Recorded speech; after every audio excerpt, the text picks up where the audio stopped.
Hey everyone, welcome back. So in this video, we're going to talk about the Suzuki Robot Dog. Quick disclaimer, this review is based on public information and personal opinion.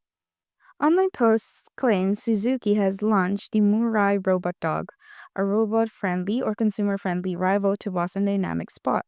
It's being described as a smart AI-powered mobility device with potential delivery features. But most of this hype comes from low-credibility sites like journals.net. On Reddit, users are skeptical, saying the promo video looks completely CGI with no real-world proof. Malware Tips warns that links related to the Murai often lead to shady websites or fake stores asking for pre-order info without any confirmed product behind them. There's no mention of the Murai on Suzuki's official site or on trusted tech media site like The Verge, CNET, or Engadget, which is a major red flag.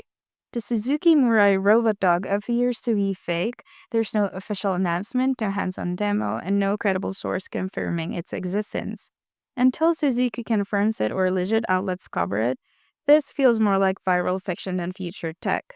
Now, if you found this video helpful, don't forget to like and subscribe. Thank you for watching, and I will see you in the next one.